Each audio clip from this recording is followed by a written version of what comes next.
It's match day. Arsenal looking to claim 3 points and go 4 clear of Manchester City following their next slip up 6 games without a defeat without a win. In 7 for them. Madness. Liverpool not playing. The gap could close to 4, and yet for some reason still people thought it was over. This is the Arsenal Transfer Show.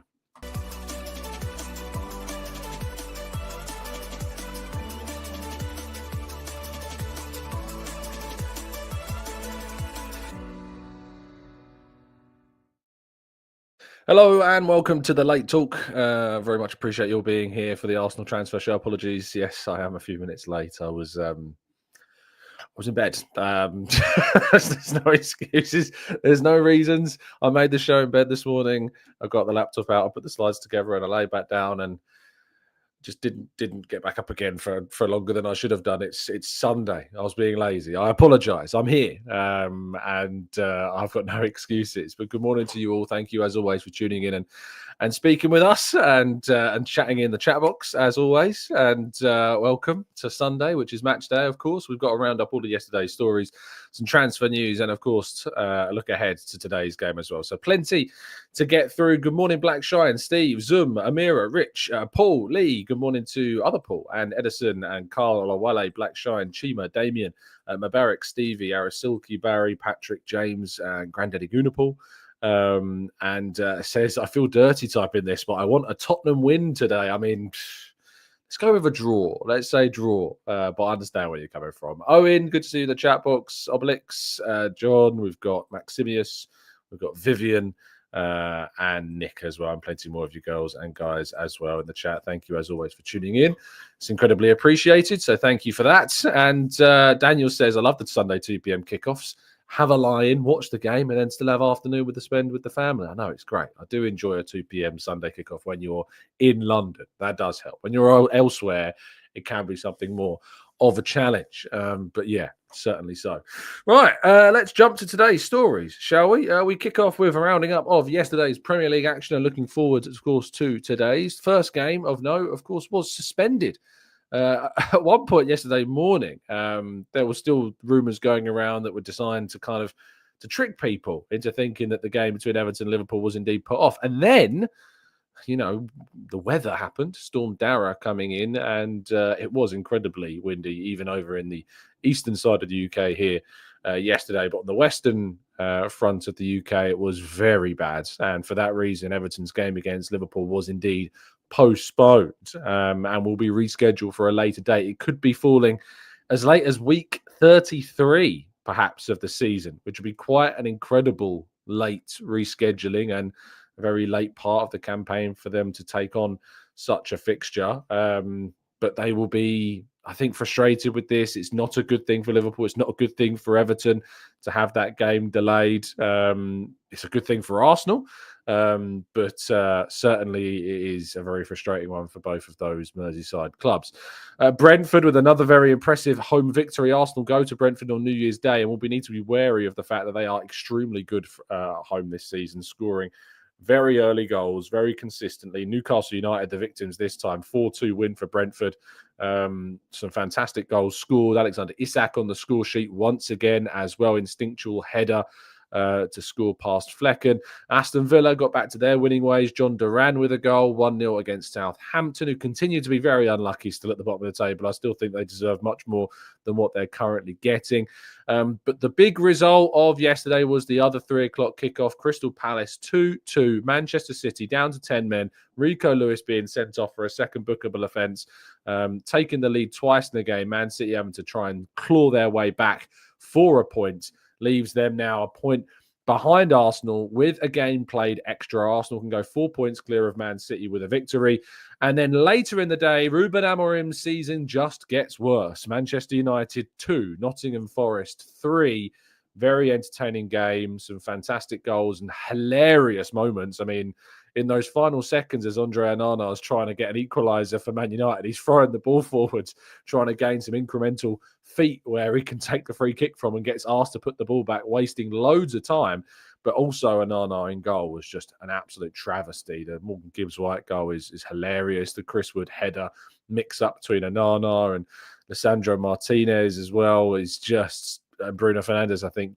No, it wasn't Fernandes, was it? Who was it? It was kind of staring at him, looking like, what on earth are you doing? I think it was Onana. But just ludicrous defending and goalkeeping. And Ruben Amorim says that it is worse, or rather was worse at Sporting at the start of his time there compared to what it's like at the start of his time at Manchester United. Which is fair enough, and he's defending his club and he's saying all the right things, but it's not looking good, Brev, so far. But the question, I suppose, after yesterday's games is what has happened to Manchester City? Are Manchester City out of the Premier League title race? Well, if you were those Arsenal fans that might have said Arsenal were out of the title race after we drew with Chelsea, I assume that you probably are saying the same thing about Man City today. I don't think you can count them out still. I still find it very hard to not believe that they will indeed recover and come back. I thought they had done so when they beat Nottingham Forest in midweek. But based upon the table and where they currently sit, they sit in fourth place for now. They could finish outside of fourth place come the end of today. Of course, Brighton are taking on Leicester. Should Brighton beat Leicester, they will go within 1 point of Manchester City. Brentford are now just 4 points behind them. Aston Villa are just 2 points behind. Nottingham Forest, after winning against Man United, are in fifth and just 2 points behind Manchester City. Arsenal are 1 point ahead of City, of course, sitting in third place at present. And will go away to Fulham this afternoon and can go 4 points clear and close the gap to 4 points to Liverpool, who will have a game in hand, of course, as well. And Chelsea sitting in second place on goal difference, 2 goals ahead of Arsenal, playing Tottenham later on today. Big game for both of those teams. Spurs really need to pick up a result. There is a chance that they could finish the day in 12th place. They will stick in 11th place. They would need to lose quite a considerable number of goals to be down as far as Newcastle's -2 goal difference to Spurs' plus 13. Actually, it's quite impressive how their goal difference is, and yet they still managed to lose so many games. They must have won the games that they did win by quite a lot and narrowly drawing and losing the games that they failed to get a result in. Well, let's see if that indeed changes this afternoon. But yeah, that's the league, that's the table. Sadiq says City is finished. They're a top 4 team now. Daniel says City should take a plea deal on the 115. Not likely to win the league this year, so might as well accept a points deduction this season to have a clean slate next year. Ian says City are never out until they are out. Vermine Toro says they will lose too many points before they buy a defensive midfield replacement for Rodri. Fergus says, morning Tom, morning Gooners, massive game today. We need 3 points to close the gap to Liverpool and put pressure on the Reds. Moving into transfer news very briefly, though. And according to Florian Pletterberg of Sky Germany, Arsenal and Chelsea are looking and monitoring 18-year-old Brazilian centre-half of Palmeiras, Vitor Reis.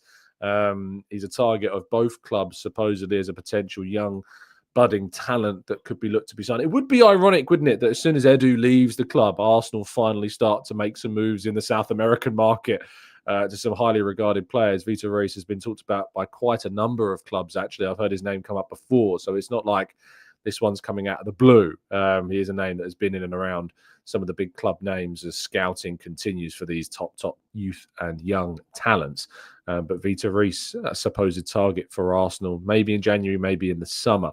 But the headline story for us today is a fantastic interview that Ryan Taylor of The Express has done with William Saliba, talking all about his future, his current situation at Arsenal, and was asked about the links and speculation with Real Madrid. I love that Ryan asked the question so directly on this. He says here, of course, I feel at home.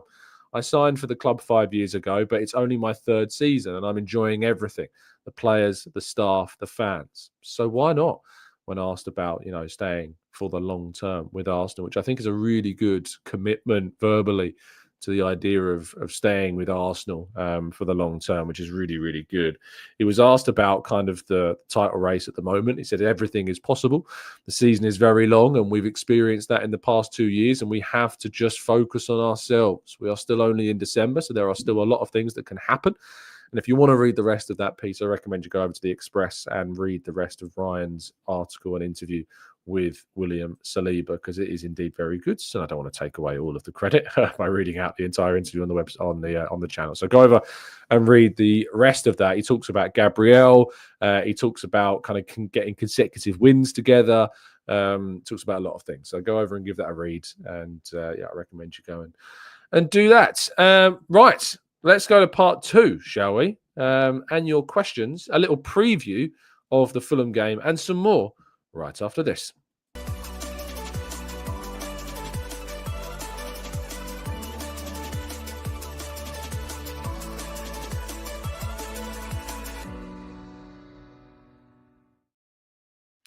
Okay, this is part 2 of the show, of probably 3 parts today, where part 2 becomes our mini preview looking ahead of the game for Arsenal against Fulham. Got my team that I would personally go for up on the screen. It does come with some caveats, of course, and some fitness question marks as well.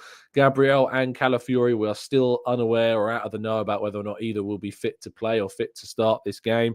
Arteta was very, very coy when it came to giving any kind of information about team news, about whether players will be fit. So don't take this as any hints. Don't take this as any confirmation that those players are indeed going to be there. This is just what I would personally go for. Raya in goal, of course, Timber, Saliba, Gabriel, Calafiori is the back 4. Thomas Partey, I think, needs a little bit of a break. I really do. I think that he needs a little bit of a just a little bit of a take out of the pressure for a second, because I do think for a moment that you can kind of just give players a little bit of respite if they need it. And I think based upon his performance against Man United, which was certainly a question mark in terms of his distribution, in terms of his composure on the ball, it looked off. And he's played a lot of games. I don't think there's anything wrong with changing things a little bit. So Rice in at the number 6 role. Mikel Merino, when you've got a player as good as Merino, of course, to come in, it makes absolutely no sense why you wouldn't use them. So Mikel Merino into that left centre-8 spot. Martin Odegaard, of course, who has indeed announced the birth of his first child with his wife, Helen Spilling, ahead of the game with Fulham. There's no indication, of course, that he won't play in this game because of this news. I'm glad that it was waited until Odegaard decided to announce this. I was having a couple of chats with some people the other day, and we all agreed that this type of news, despite sometimes publications going in and trying to find out information about personal lives of players, I'm glad that it was waited until he personally announced it. He put up on Instagram, "We love you so much, our little baby boy." So massive congratulations to Martin and Helen on the birth of their first child. There's no indication at the moment whether or not Odegaard will indeed miss today's game because of that. But of course, if that is indeed the case, then you can't blame him. Family is far more important than whatever job you have. So hopefully Odegaard's there, but I wouldn't blame him if he's not. If he's not there, I think Ethan Nwaneri has a great chance potentially of playing in this game. So that'd be great to see if that is indeed the case. In the front 3, Saka, Havertz and Trossard. Saka and Havertz pretty much picking themselves at the moment. I thought Martinelli struggled against Man United. I would bring Trossard back in. He's got 2 goals in 2 games prior to that game against Man United. So I think that's a really good opportunity to start Trossard in that game. So we'll go to predictions then in the chat box. Give me your scorelines of what you're expecting, not what you want to see, but genuinely what you are expecting to see this afternoon. Your lineups, or indeed some of your picks, or indeed some of your and some of your predictions and scorelines. So go and get them into the chat box, and we'll go through as many of them as and when they do come in. Daniel says 2-1 Arsenal. Really tough game. It's worth pointing out this is not going to be an easy fixture. Fulham currently sitting 9th. They were 6th before yesterday's games. 9th in the Premier League. They can close the gap, should they win, to Arsenal to 3 points. They'll only be 3 points behind Arsenal. 2 points behind Manchester City if they were to win. In fact, no, that's wrong, isn't it? If they were to win their game, they would go 2 points. 2 points behind Manchester City with a victory today. So Fulham are no joke. They are very, very, very impressive. Darren says 3-0 Arsenal. Damien says 2-0 to us. Havertz and Rice. Rob says 3-1. Temi says 4-0. Fulham with a Smith Rowe showing us what he's missed with a quartet of wonder goals. Goodness me. Orion says Fulham 0, Arsenal 2. Peter going for the same scoreline with Odegaard and Saka to score. Owen says 3-1, a Smith Rowe consolation goal. God's Power says Arsenal 3-1 win. Ramsey says 2-1. Patrick says 4-0. Z says 1-0 full time. Saka with a penalty. Alex says a 3-1 Arsenal win, Saka double and Havertz, with Iwobi getting one for the Cottagers as well. Rich says, is Tom trying to claim to be Havertz? Certainly not. Mohammed says 3-1 Arsenal, and Steve says 2-1 Arsenal, Saka Havertz. On the volley with his usual negativity says Fulham could be a banana peel. So there you go. I'm going to go with a 3-1 Arsenal win as well. So yeah, that's personally going to be my pick on the day. All right, let's go to part 3 and back to the transfer show and your questions right after this.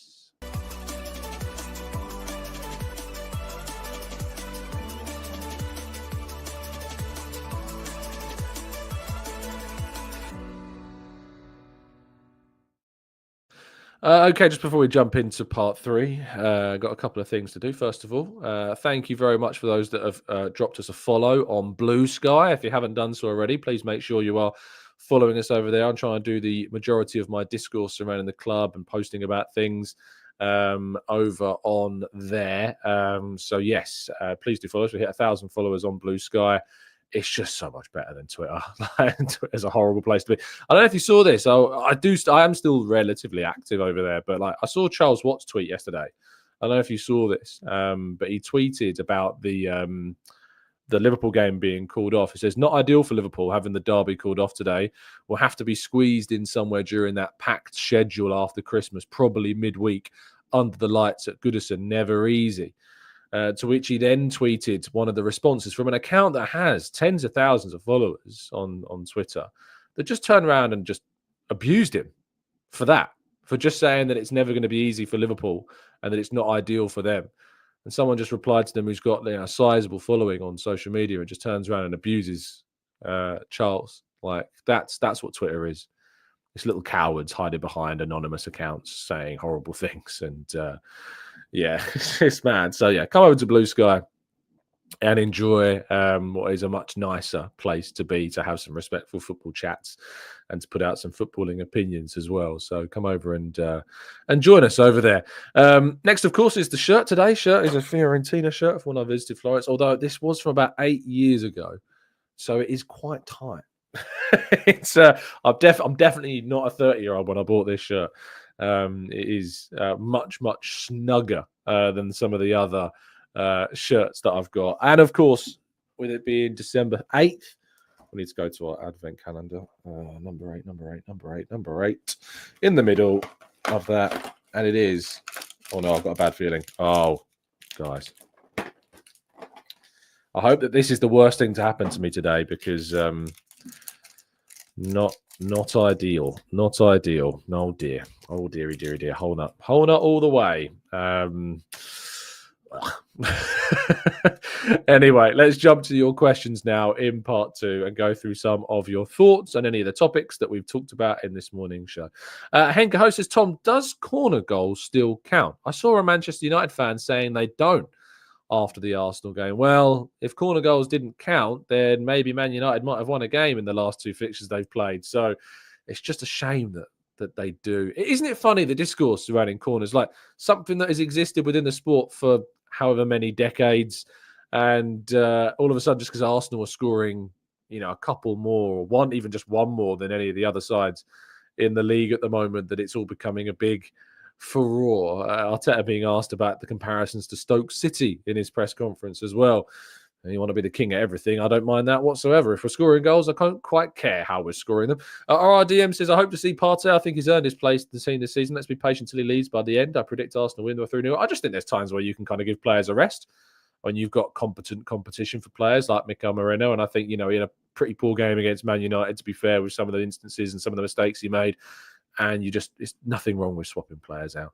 Anne says, just wanted to say it was great to hear that Michael Antonio is in a stable condition after the car crash he was in yesterday. Thoughts with him and his family to be a speedy recovery. Thank you, Anne, for reminding me of that. I was sitting there yesterday saying, I'm definitely going to talk about that on the show tomorrow. And lo and behold, I did manage to see it skip my mind. So thank you, Anne. Yes, indeed. Thoughts and prayers are certainly with him and his family and close friends after an incident yesterday. I will say about this, of course, he is now said to be in a stable condition, as Anne points out, but there was a lot of speculation yesterday surrounding this, and I saw the images of a car that was posted on Twitter.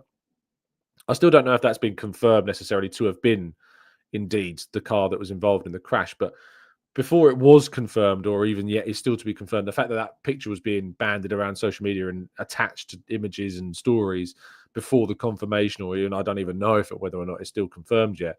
I thought it was really awful that was happening. Imagine if you weren't somebody that knew anything about it and you were in some way kind of related or close with Mikel Antonio or his family and friends, and seeing that image would have been absolutely harrowing. And I thought, again, it's just a lack of thought process from people, isn't it? To just see that going around social media. And let's be all honest, the people posting that in the first instance, posting that image, all it's for is to go viral, to get a lot of attention to a post. Horrendous behaviour, I thought, on social media, but we've come to expect it, sadly. Alex says, how about the other teams just get good and start defending instead of complaining about corners as well? Yes, it's a shame that we're being blamed for that. GSM says, Miles Lewis-Skelly, is he back from injury? We don't know at the moment, mate. We'll have to wait and see. We get very rare updates when it comes to injuries. I know that you guys love asking me questions about team news, and if I had any information, that I felt that was appropriate to let you know, I would. But in this instance, we don't have any information on Miles Lewis-Skelly right now. Sadiq says, in 22-23, the Queen sadly passed away, and our game against Man City was cancelled, and we were in form. City had their slow start, but we could not take advantage of that either. Of course, talking about how that might compare to Liverpool and the impact of having that game moved towards a later date in the season as well. Sean says the fruit and nut dairy milk is the equivalent of a black jelly bean. Bad luck there, Tom. Yeah, I mean, it's not fruit and nut, it's whole nut, which is better because you can just kind of melt away the chocolate and then leave the nut. But fruit and nut, I think, is worse because you can't even do that. Like, fruit shouldn't be anywhere near like chocolate bars, like solid chocolate. One of my favorite desserts is bread and butter pudding, when you put you get the raisins and the chocolate and stuff. And but yeah, nah. Absolutely not. And Jackie says, Tom, totally off point, but do you think Mbeumo would be a good signing? I think he would. Yeah, I think there's definitely scope that Mbeumo should be somebody that Arsenal are considering. I would be very, very open to the idea of that indeed. Rich says, strong disagree. Outrageous. Fruit and chocolate are sensational. I suppose there are certain circumstances where it works, but in a chocolate bar, like a solid chocolate bar, it's a no. But if you're talking about like a chocolate fountain and putting strawberries in it, sure. I'm on board. I'm on board with that. But I'm talking about like a chocolate bar, like a solid piece of chocolate with fruit in it. That's when, for me, it's not right. If you're melting chocolate over something, that's different. But a chocolate bar, that's where I kind of draw the line. But John says, yes, Cadbury's fruit and nut is a banger. And Brevin says, I'm 100% with you on the hard chocolate, Tom. It's just one of those things. People are entitled to their opinions. It's it's what this is about. It's what we do this channel for, is debates about chocolate. I love this. Rich says, why ruin strawberries? Goodness gracious me.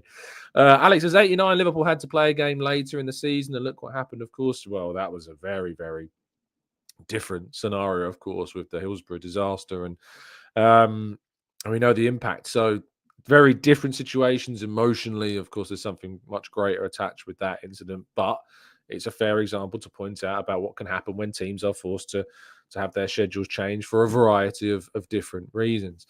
Dr. Bider says, hey, Tom, I think Rodrigo would be a great signing for our left wing. What do you think? Well, he plays majority on the right-hand side, to be fair.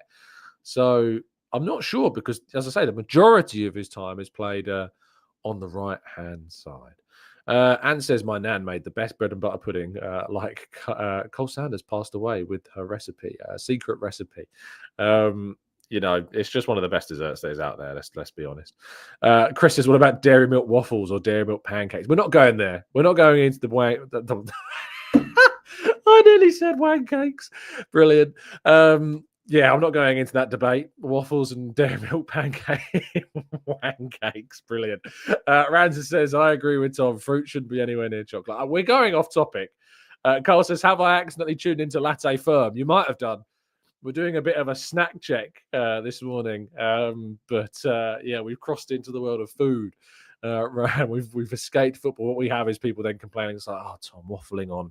See what I did there about things anything to do with Arsenal or not. King says we need to replace Tomiyasu and Zinchenko, and I think Ola Aina would be a good choice. He's having a fantastic season. He's in my fantasy team. He's doing very well. He is 28 years of age, though, so it's not like you're bringing in a young option to replace either of those two. Daniel says Aina is out of contract, though, at the end of the summer and could play both sides. I'd absolutely bring him in and replace Tomiyasu. I mean, the fact that he's free at the end of this season could indeed be something of a benefit. His contract does indeed, his contract does indeed run out in 2025. He's had a very good season so far. He's been bringing in the points for my fantasy team. But Nottingham Forest in general have had a very, very good season as well. Dara says, ladies and gentlemen, it's match day. Indeed it is. It's match day. Temi says, I wonder what. Yeah, we're not talking about. Yeah, you had to ruin it, Temi. You had to ruin it. It was all a little innocent joke, mate, and then you went and ruined it. Deary me. Amos says, we win today and we're 4 points behind Liverpool. The postponement is a psychological blessing in disguise. Right. I'm asking my missus to make my favourite banana pancakes for breakfast now. What have I done? What have we done this morning? I have now got a craving for chocolate and pancakes. Tutor says, how do you cope with Traore's pace on our right-hand side? Well, hopefully Timber and Saliba will be all that we need to cope with it, but it is going to be difficult. We always have a tough time against Adama Traore. He does very good things against Arsenal, so that is going to be a challenge that we have to cope with. Brevin says Kadiolu, Baliba, and Mbuemo. I mean, Kadiolu's only just signed for Brighton, so I don't see that one happening. Baleba is definitely a player that I am growing more accustomed to watching and liking as the weeks go on. He's definitely improving things a lot. Right, and that is going to bring us to the end of today's show. Please let us know your thoughts on what type of chocolate you enjoy, melted over different items of a variety of very safe, consensual, not sordid things, please, in the chat box. Keep it clean. Thank you very much. And let us know your thoughts, of course, ahead of today's game against Fulham. Really appreciate all of you being here. As always, I'll be back with you tomorrow morning, bright and early, 8 a.m. to round up all the latest from that game, to do our raw reaction show. So I will see you tomorrow morning. I'm actually not working the game today. I can watch the game today as a fan, which is a rarity for me. So I'm going to enjoy that. I worked yesterday, got the day off today. I'm going to watch the game as a fan. So I'm looking forward to that. I rarely ever get to do it. So today is going to be that day. Thank you for listening. Stay safe, stay well, stay happy and respectful. And as always, up the Arsenal. And again, thoughts and prayers are indeed with those close to and family of, and indeed himself, Mikel Antonio. Quick recovery. See you soon.